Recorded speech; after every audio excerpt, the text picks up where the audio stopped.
Ladies and gentlemen, we welcome you to Great Moments with Mr. Lincoln.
This was the American dream, the prayer for the future.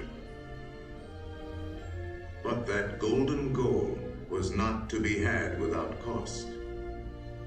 The American way was not gained in a day. It was born in adversity, forged out of conflict, perfected and proven only after long experience and trial. In all of history, no man was dedicated to this dream more than the 16th President of these United States, Abraham Lincoln. Here in his own words is what he once wrote about himself. For at that time, very few people outside Illinois knew very much about this man from the prairie. I was born February 12th. 1809, in Hardin County, Kentucky. My father removed from Kentucky to what is now Spencer County, Indiana, in my 8th year. It was a wild region, with many bears and other wild animals still in the woods. There I grew up. I was large for my age, and had an axe put into my hands at once, and from that to my 23rd year, was almost constantly handling that most useful instrument. I think that the aggregate of all my schooling did not amount to 1 year. At 21, I came to Illinois. Thought of trying to study law. Rather thought I could not succeed at that without better education. I borrowed some law books, took them home, and went at it in good earnest. In 1854, the law profession had almost superseded the thought of politics in my mind, when the repeal of the Missouri Compromise aroused me as I had never been before. What I have done since then is pretty well known. If any personal description of me is thought desirable, it may be said I am in height, 6 feet 4 inches. Nearly. Lean in flesh, weighing on an average 180 pounds, dark complexion, with coarse black hair and gray eyes, and no other marks or brands recollected. Yours very truly, A. Lincoln. Abraham Lincoln became president faced with the terrible threat of civil war, a thing he dreaded. Yet a calamity he was prepared to meet if he must. Without you, the Constitution is only a piece of paper. I know there is a God, and that he hates injustice and slavery. I see the storm coming. I know his hand is in it. If he has a place, work for me, and I think he has. I believe I'm ready, and with God's help, I shall not fail.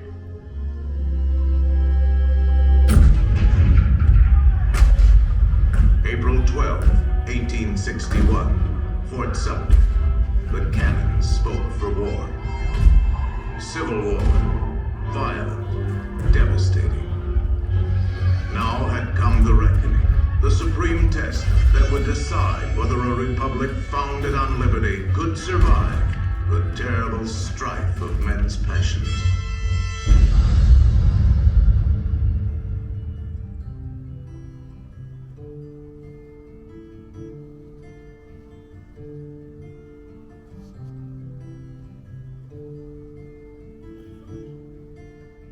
Two brothers on their way, two brothers on their way, two brothers on their way, one more blue and one more gray.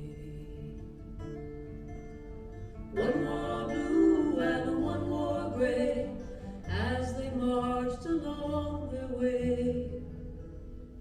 The fife and drum began to play, all on a beautiful morning.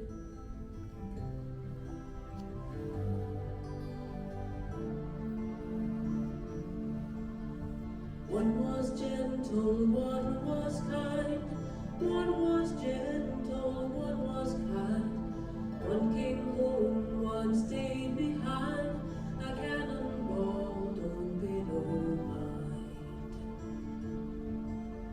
Cannonball don't pay no mind, if you're gentle or if you're kind.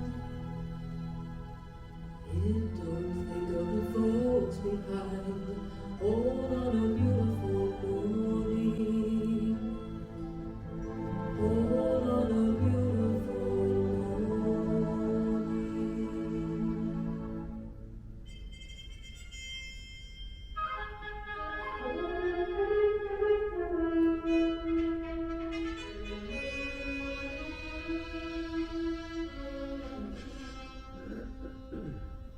Fourscore and 7 years ago, our fathers brought forth on this continent a new nation, conceived in liberty and dedicated to the proposition that all men are created equal. Now we are engaged in a great civil war, testing whether that nation, or any nation so conceived and so dedicated, can long endure. 10 brief sentences. So simple, so direct. Abraham Lincoln had not expected his words to live beyond their temporary moment. But time and history would dictate otherwise. And so today, his Gettysburg Address is immortal, a rich and treasured part of our country's heritage.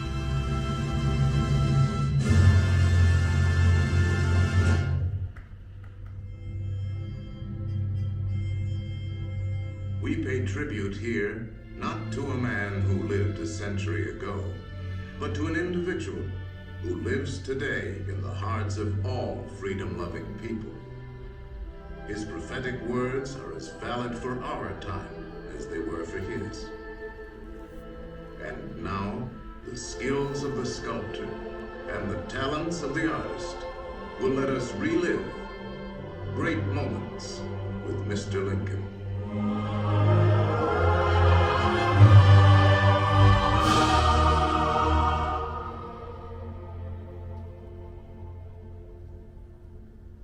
The world has never had a good definition of the word liberty. And the American people just now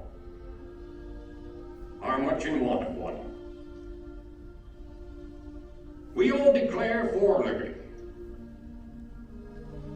but in using the same word, we do not all mean the same thing. What constitutes the bulwark of our liberty and independence? It is not our frowning battlements, our bristling sea coasts. These are not our reliance against tyranny. Our reliance is in the love of liberty, which God has planted in our bosoms. Our defense is in the preservation of the spirit which prizes liberty as the heritage of all men, in all lands, everywhere. Destroy this spirit, and you have planted the seeds of despotism around your own doors.